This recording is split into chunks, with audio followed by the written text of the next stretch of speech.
Hello everyone, आप सभी लोगों का स्वागत है आपके अपने YouTube channel math classes with Javed sir में।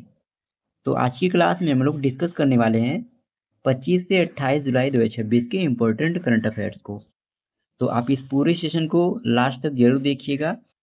और अगर आप हमारे इस वीडियो को पहली बार देख रहे हैं तो चैनल को सब्सक्राइब करना ना भूलें, ताकि हमारे द्वारा कुछ भी अपडेट किया जाए उसका नोटिफिकेशन आपको सबसे पहले मिल सके। और इस वीडियो का पीडीएफ आपको हमारे टेलीग्राम चैनल पे मिल जाएगा, जिसका लिंक इस वीडियो के डिस्क्रिप्शन में दिया गया है। आप उसे वहां से इजीली डाउनलोड कर सकते हैं। तो चलिए आज के सेशन को करते हैं स्टार्ट। तो आज का पहला और इम्पोर्टेंट क्वेश्चन है, किसे नीति आयोग के मुख्य कार्यकारी अधिकारी यानी सीईओ के रूप में नियुक्त किया गया है? तो इसका सही विकल्प हो जाएगा सी यानी अनुराग जैन को। तो अभी हाल ही में कैबिनेट की नियुक्ति समिति ने मध्य प्रदेश कैडर के 1989 बैच के वरिष्ठ आईएएस अधिकारी अनुराग जैन को नीति आयोग का नया मुख्य कार्यकारी अधिकारी यानी सीईओ नियुक्त किया है। उन्होंने निधि छिब्बर का स्थान लिया है, जो पूर्व सीईओ बीवीआर सुब्रमण्यम के पद छोड़ने के बाद से इस पद का अतिरिक्त प्रभार संभाल रही थी। ओके, तो इस प्रश्न में आप लोगों को अनुराग जैन का नाम याद रखना है, जिन्हें फ्रेंड्स हाल ही में नीति आयोग का मुख्य कार्यकारी अधिकारी यानी सीईओ नियुक्त किया गया है। अच्छा, अब हम लोग हाल ही में कुछ महत्वपूर्ण नियुक्तियों का रिवीजन कर लेते हैं। तो अभी राष्ट्रीय अल्पसंख्यक आयोग के अध्यक्ष के रूप में हरजीत सिंह ग्रेवाल को नियुक्त किया गया। दिल्ली का नया पुलिस कमिश्नर अनुराग कुमार को नियुक्त किया गया। पृथ्वी विज्ञान मंत्रालय के नए सचिव के रूप में डॉक्टर श्रीनिवास कुमार तुमल्ला को नियुक्त किया गया।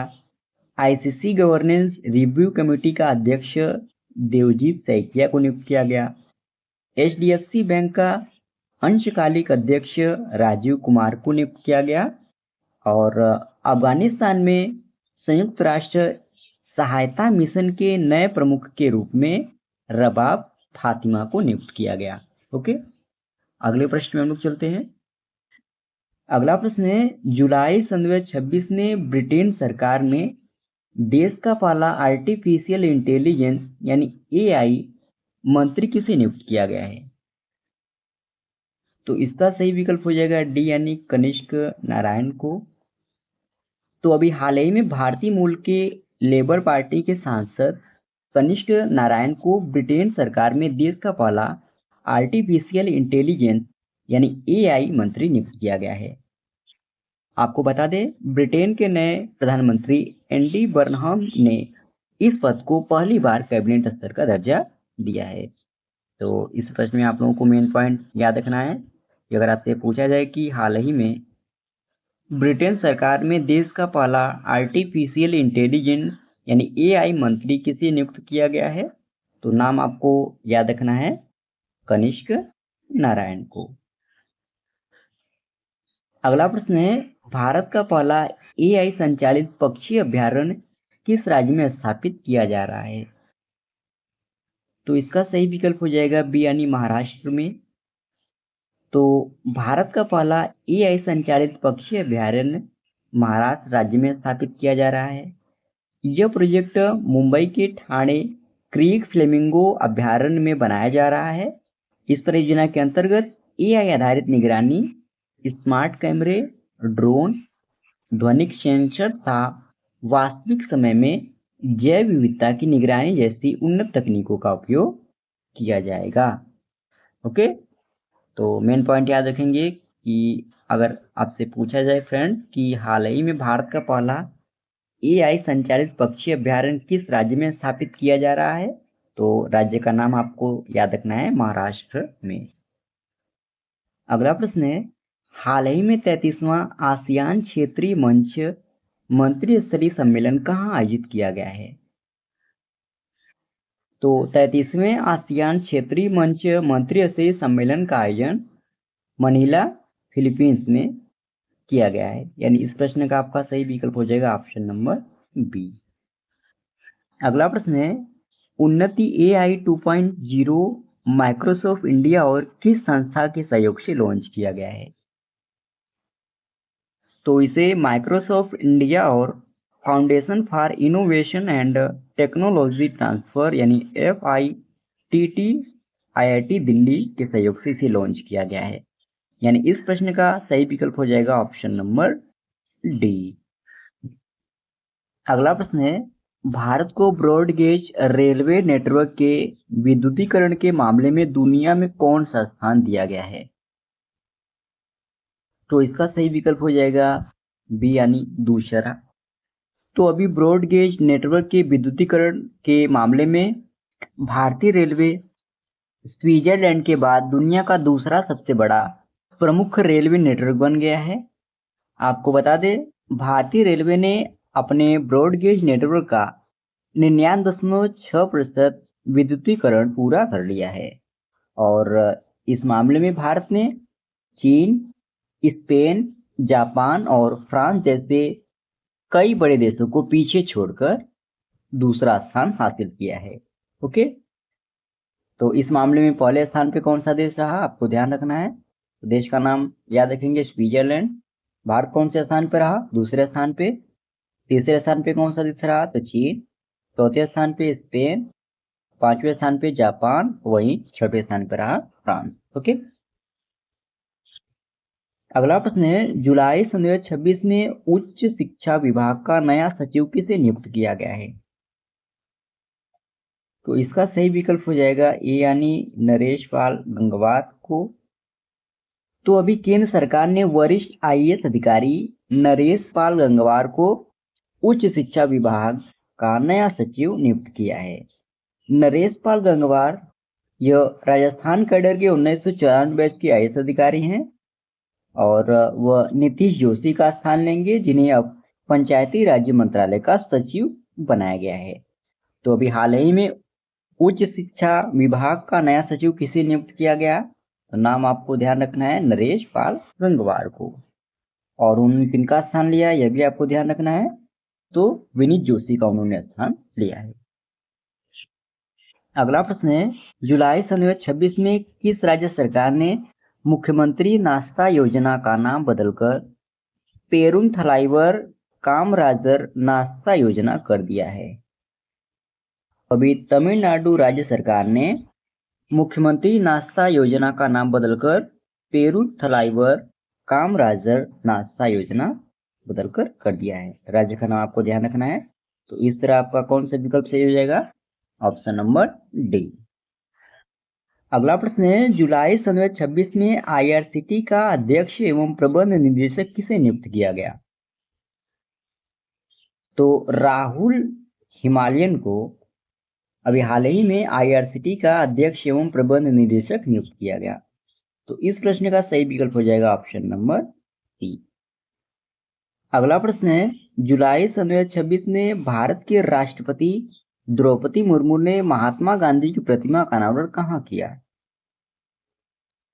तो अभी राष्ट्रपति द्रौपदी मुर्मू ने महात्मा गांधी की प्रतिमा का अनावरण स्कोप्ये उत्तर मैसेडोनिया में किया है। तो इस तरह आपका सही विकल्प हो जाएगा ऑप्शन नंबर डी। अगला प्रश्न है, जुलाई 2026 में किसने इंटरनेशनल चेस फेडरेशन यानी FIDE के अंतरिम अध्यक्ष का पद संभाला है?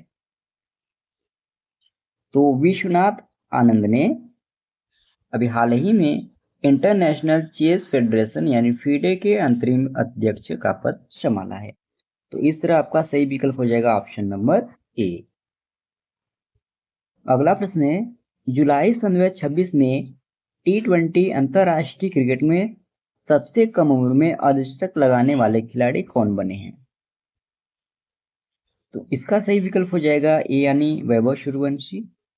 तो अभी हाल ही में फ्रेंड्स T20 अंतरराष्ट्रीय क्रिकेट में सबसे कम उम्र में अर्धशतक लगाने वाले खिलाड़ी बने हैं वैभव सूर्यवंशी। आपको बता दें फ्रेंड्स, भारतीय बल्लेबाज वैभव ने जिम्बाब्वे के खिलाफ हराने में खेले गए पहले T20 मुकाबले में महज 15 साल और 118 दिन की उम्र में ये उपलब्धि हासिल की है, जहां उन्होंने केवल 18 गेंदों का सामना करते हुए अपना अर्धशतक पूरा किया। ओके, तो आपको इनका नाम याद रखना है वैभव सूर्यवंशी फ्रेंड्स जी, जो अभी हाल ही में T20 अंतरराष्ट्रीय क्रिकेट में सबसे कम उम्र में अर्ध तक लगाने वाले खिलाड़ी बने हैं। अगला प्रश्न है, जुलाई सन 2026 में स्वस्थ खान पान की आदतों को बढ़ावा देने के लिए प्रकृति कैफे का उद्घाटन कहाँ किया गया है? तो इसका उद्घाटन नई दिल्ली में किया गया है। तो इस तरह आपका सही विकल्प हो जाएगा ऑप्शन नंबर डी।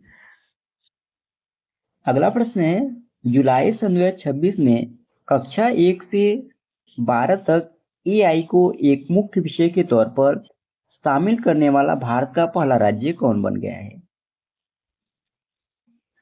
तो पंजाब राज्य यह अभी हाल ही में फ्रेंड्स कक्षा 1 से 12 तक एआई को एक मुख्य विषय के तौर पर शामिल करने वाला भारत का पहला राज्य बन गया है। तो इस तरह आपका सही विकल्प हो जाएगा ऑप्शन नंबर बी, पंजाब। अगला प्रश्न है, हाल ही में 16वीं ब्रिक्स स्वास्थ्य मंत्रियों की बैठक का आयोजन कहाँ किया गया है? तो इस बैठक का आयोजन चंडीगढ़ में किया गया है, यानी इस तरह सही विकल्प हो जाएगा ऑप्शन नंबर ए। अगला प्रश्न है, ऑटोमोबाइल योजना के तहत जुलाई सन 2026 तक 66 विनिर्माण इकाइयां स्थापित करने वाला देश का अग्रणी राज्य कौन सा है?